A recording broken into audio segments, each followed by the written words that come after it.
মনে করো আমি নেই, বসন্ত এসে গেছে। সত্যিই নেই বর্ষিয়ান গায়িকা সুমন কল্যাণপুর। বিস্তারিত থাকছে এই প্রতিবেদনে। বন্ধুরা, চ্যানেলে নতুন হলে চ্যানেলটি সাবস্ক্রাইব করে রাখতে পারেন ও ভিডিওটি শেয়ার করতে পারেন।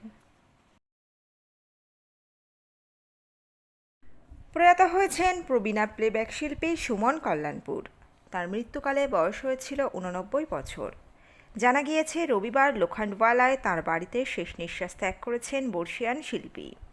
বার্ধক্যজনিত কারণে তার মৃত্যু হয়েছে বলে জানা যাচ্ছে।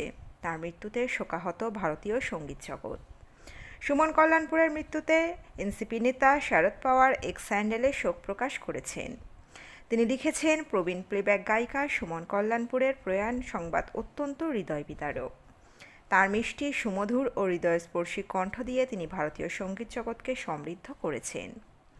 1937 সালের 28 জানুয়ারি অবিভক্ত বাংলার ঢাকায় সুমন কল্যাণপুরের জন্ম। 5 বোন ও 1 ভাইয়ের মধ্যে তিনি সবথেকে বড়। 1943 সালে বাবা শঙ্কর রাও হেমাডি ও মা সীতা চলে আসেন তৎকালীন বম্বে শহরে। সেখানেই বেড়ে ওঠা সুমনের। গায়িকা হওয়ার ইচ্ছা ছিল না, বরং ছোটবেলায় ভালো লাগতো তার ছবি আঁকতে, সেলাই করতে আর বাগানের যত্ন নিতে। আঁকার শখ বজায় ছিল জীবনের পরবর্তী পর্বেও। সেই শখের জন্যই সাবেক বম্বের সেন্ট কোলাম্বো স্কুলের পরে সুমন ভর্তি হন স্যার জে স্কুল অফ আর্টসে। কৈশোরে ভালো লাগতে শুরু করে নূরজাহানের গান। সেরকমই এক অনুষ্ঠানে তার গান শোনেন প্রখ্যাত মারাঠি সঙ্গীত পরিচালক কেশব রাও ভোলে। তিনি কথা বলেন সুমনজির বাবা মায়ের সঙ্গে। মেয়ের প্রতিভাকে নষ্ট না করার অনুরোধ করেন তিনি। নিজেই সুমনকে তালিম দিতে শুরু করেন। কেশবরাও বুঝেছিলেন সুমনের গলা লাইট মিউজিকের জন্য আদর্শ। তার পরামর্শেই লাইট মিউজিকে মনোনিবেশ করেন সুমনজি। 1952 সালে আকাশবাণীতে প্রথম গান গেয়েছিলেন তিনি।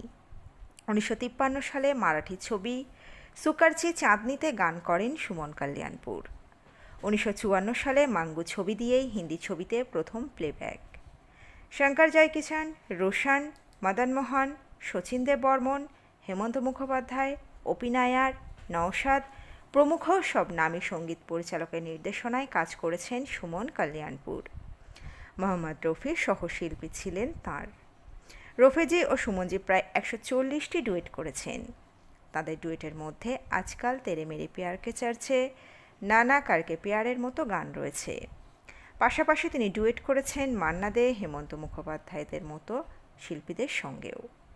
1958 সালে সুমন কল্যাণপুর বিয়ে করেন মুম্বাইয়ের ব্যবসায়ী রামানন্দ কল্যাণপুরকে। মূলত এখান থেকেই তার পদবি হয় কল্যাণপুর। রক্ষণশীল পরিবার হলেও বিয়ের পরে সুমনের ছবিতে গান গাওয়া কখনোই বন্ধ হয়নি। তার সঙ্গে রেকর্ডিংয়ে যেতেন তার স্বামী রামানন্দিয়া কল্যাণপুর। তাদের একমাত্র মেয়ে চারুলা বিয়ের পর এখন আমেরিকা প্রবাসী। 5 থেকে 7 দশক অবধি হিন্দি ছবিতে সুমন কল্যাণপুর একের পর এক সুপারহিট গান উপহার দিয়েছেন।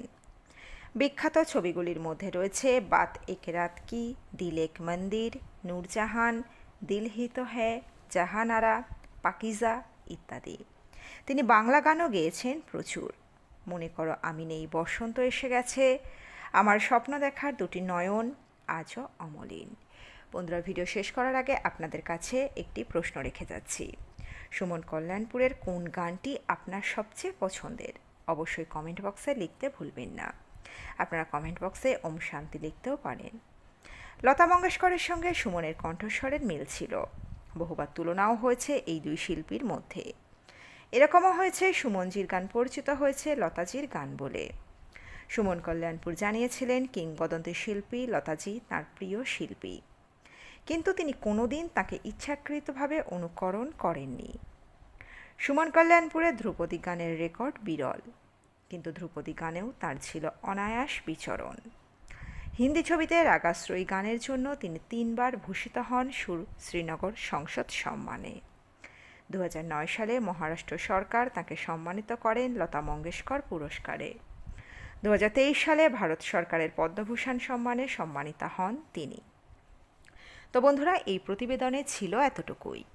দ্রুত ফিরে আসবো এরকমই নতুন কোনো প্রতিবেদন নিয়ে। আমাদের অজানা গল্প চ্যানেলের সঙ্গে থাকার জন্য সকল দর্শক বন্ধুকে অসংখ্য ধন্যবাদ। দেখতে থাকুন, চোখ রাখুন আমাদের অজানা গল্প চ্যানেলে।